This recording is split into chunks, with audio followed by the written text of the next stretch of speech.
Welcome I like to the my voice newest one time. edition of the Coastal Magic Concast podcast. Each edition is a compilation of 5 daily features from my book blog wrapped up into one fantastic author chat. You're seeing the video during of this conversation during our 2022 virtual convention, and the audio version will magically become a podcast sometime in the future. I'm so happy to be getting to chat with Sam Burns for this year's virtual convention, and this is from her official bio. Sam Burns writes LGBTQIA plus fantasy, epic, urban, and everything in between, and romance. Most of her books include a little violence, a fair amount of swearing, and maybe a sex scene or two. Oh, and a fox. Best not to forget him. So, since we're not forgetting the fox, maybe we'll start. Tell us about the fox, and then we will continue. The fox has actually shown up more than once. There was a fox in one of my original series, Rowan Harbor, but the fox everyone talks about is my current main series, The Fantastic Fluke.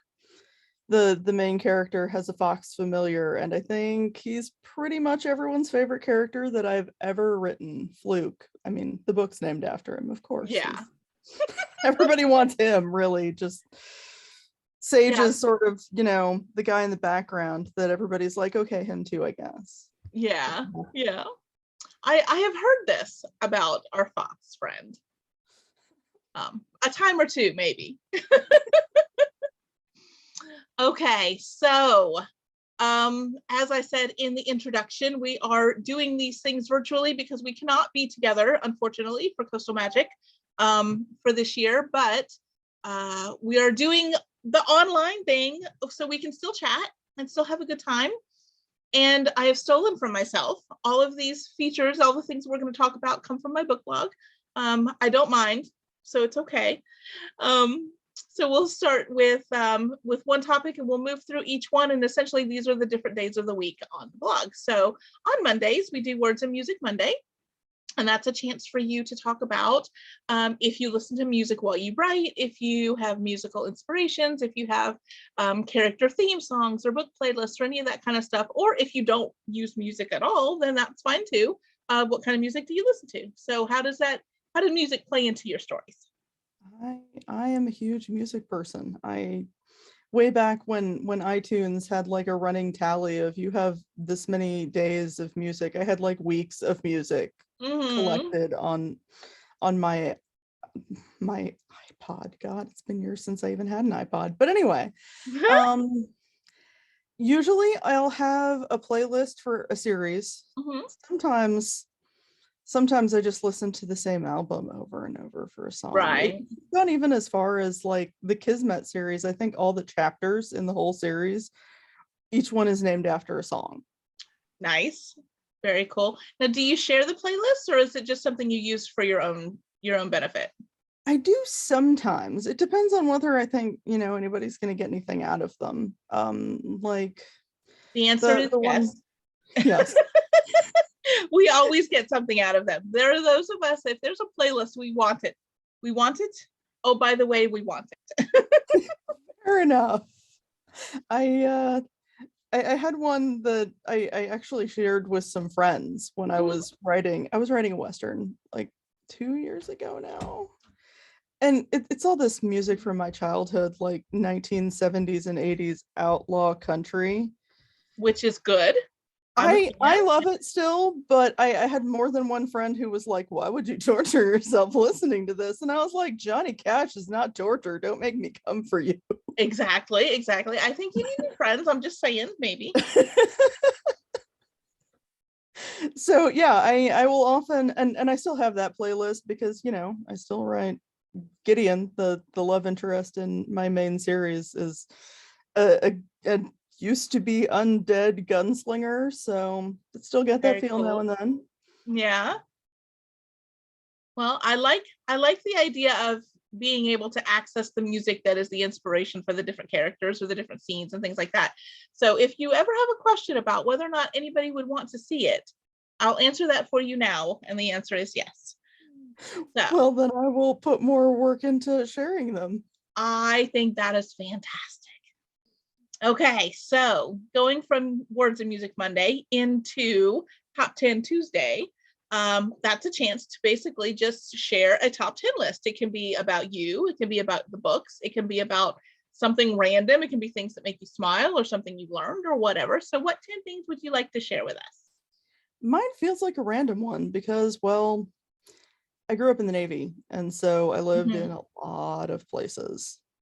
Okay. And I have not lived in 10 states. I've lived in 9, but one of them was twice in 2 different spots. So the that 10 counts. places I've lived. Mm-hmm. I was born in North Dakota, of all the, nowhere places to have come from and go into the Navy. And then when I was about 2, we moved to Texas. Okay. From there, it was Florida, which for 3 years I lived just north of Daytona. We lived up in near Jacksonville. Very cool. That's my area, so very familiar with that. Then we moved to Mississippi. We lived in Biloxi, Mississippi for 9 whole months. So I don't really remember much about Mississippi. Not a very eventful 9 months, apparently.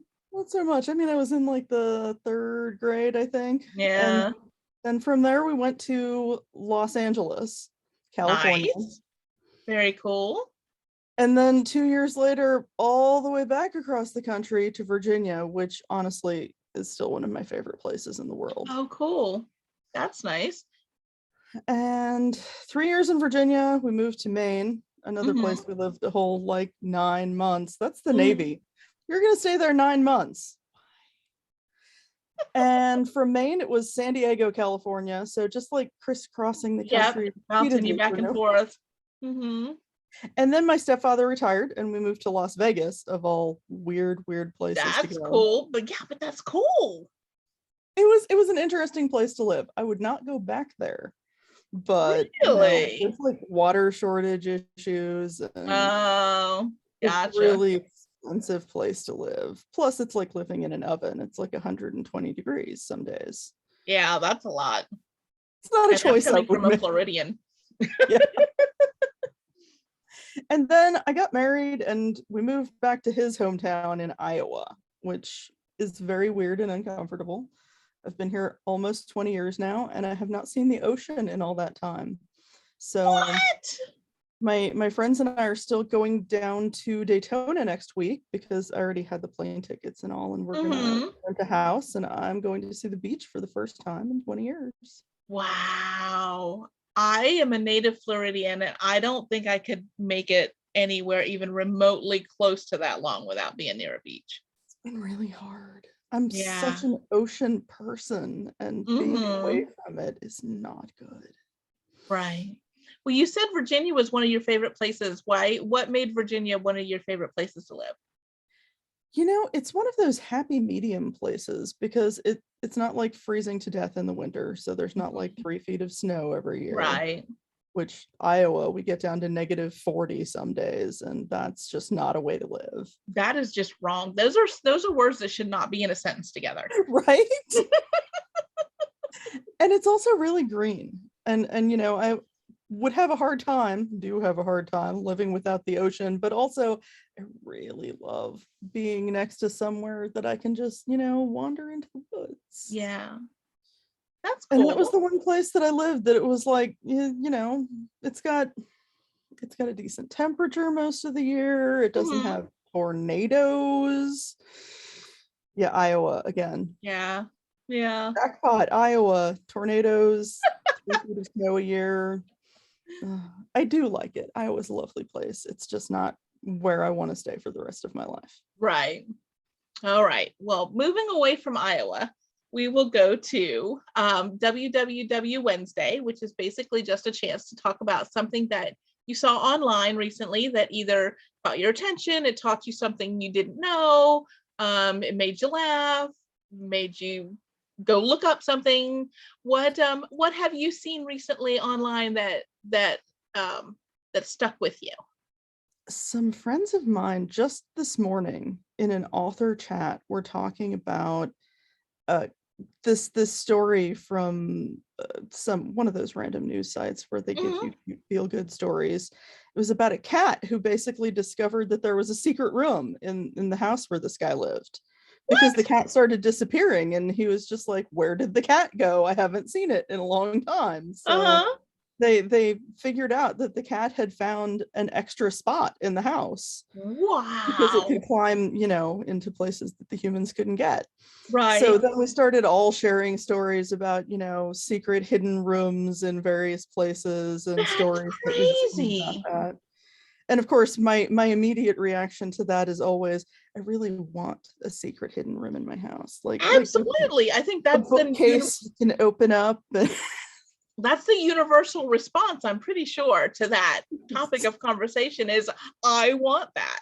Exactly. I Who wonder how they doesn't didn't want that? know that there was a space. Can't imagine. Was it It's like under the honestly a little stairs or scary. something? I don't remember off the top of my head. I think Yeah. it was like behind drywall that they hadn't realized was Wow. a hollow spot, and just That's crazy. it That's would be more an room to interesting. put books. Exactly. I need that room for my library. Hmm. Of course, I'd always be worried you were going to open it up and find a dead body in there, but That would brighter be a problem. mind, morbid. Yes, not right or mind. Didn't go there. Oh my gosh. But that would, I mean, I think that would be equal parts cool and creepy to just Yes, randomly find extra space somewhere. I completely agree. It was an interesting idea, and it's just one of those things that captures your attention, and you sort of muse on it for the rest of the day. Like, how can I maybe Right. use that? I need one of those. Yeah.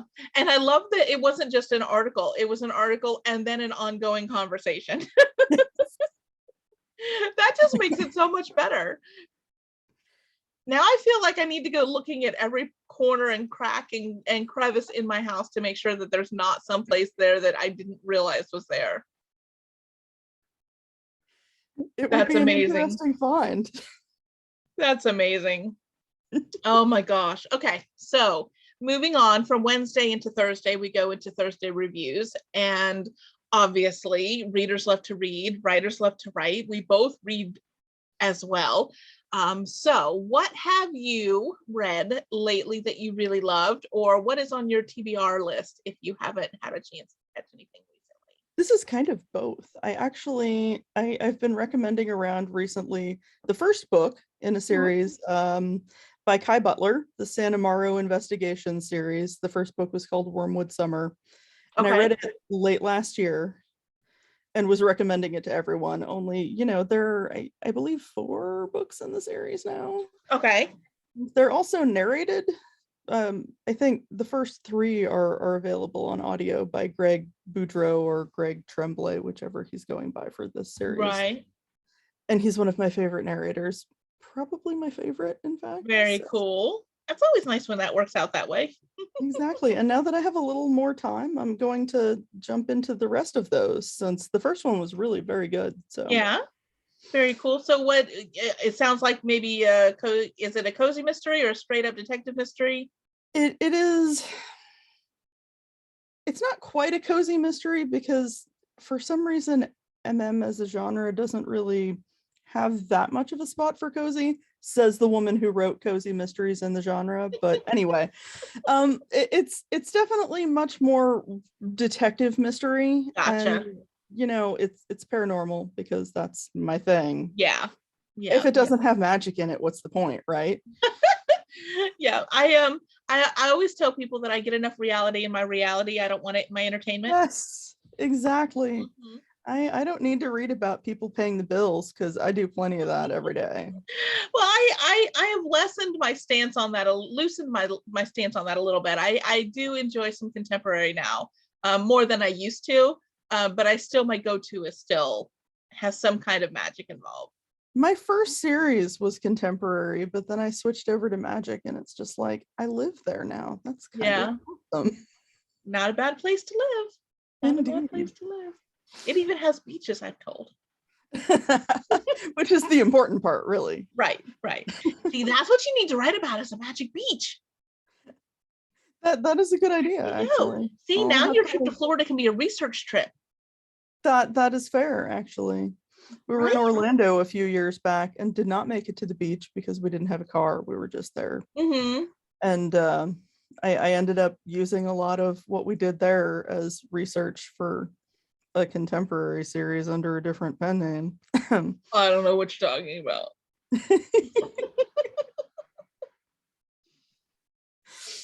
Well, keep that in mind.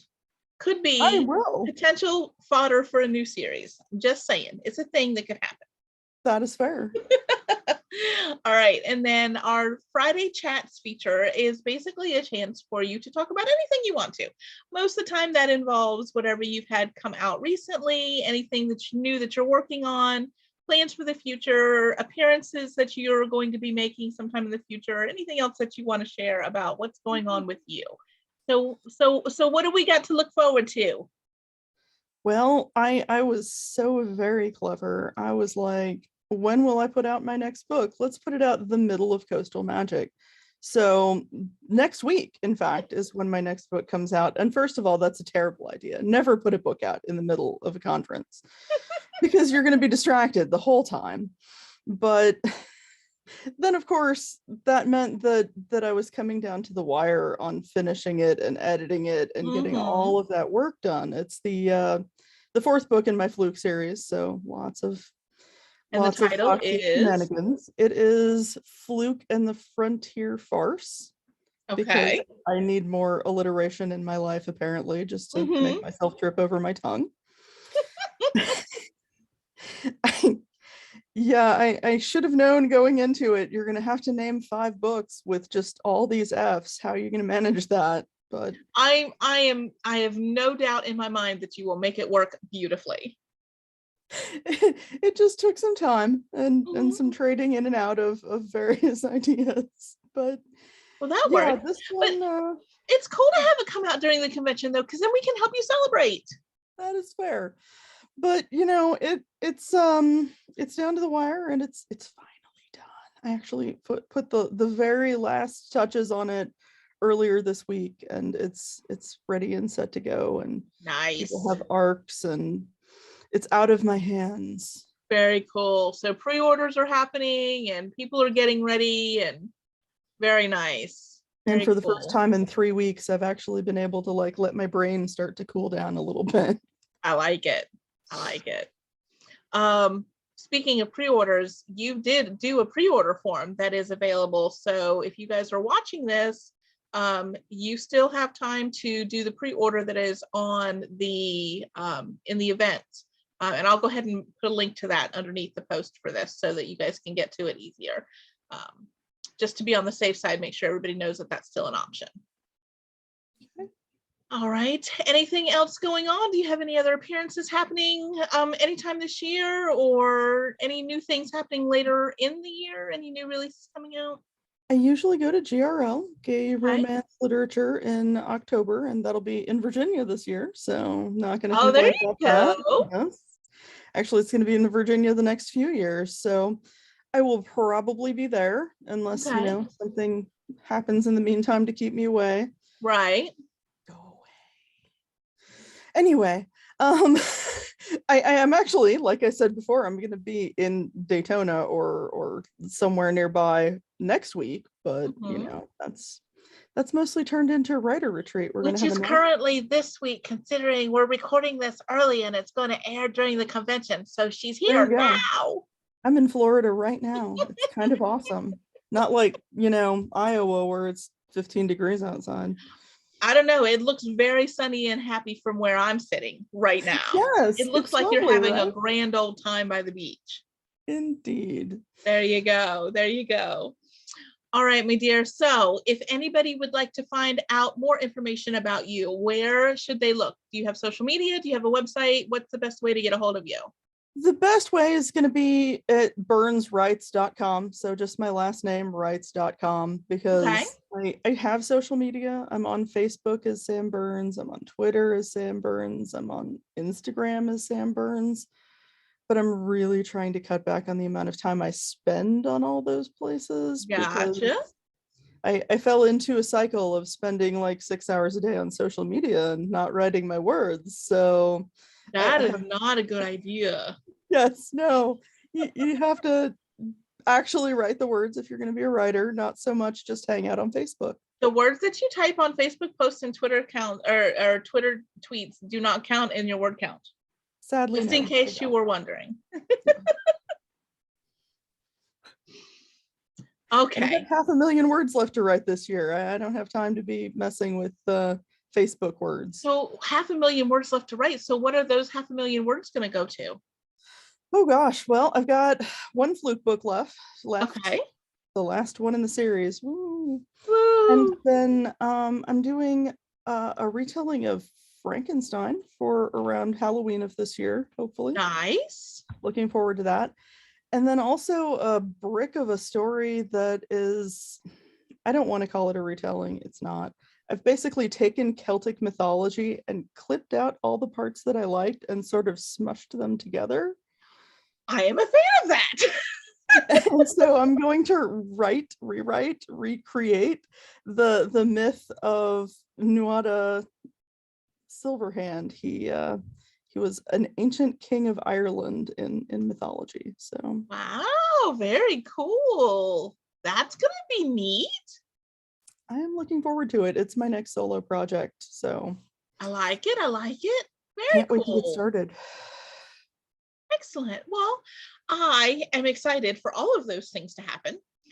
And that is the end of our time. So Fast. thank you for taking some time away from your beachy vacation. Indeed. Happy to. To join me for a chat. I definitely appreciate it. Hopefully we will see you next year in person for real by the beach instead of online. But I'm looking forward to it. Yes, me too. I'm lucky enough that I live close enough to the beach that I can get to it on a regular basis, but it's much more fun to do it with all of you guys. Well, I'll be looking forward to it for next year, for sure. Excellent.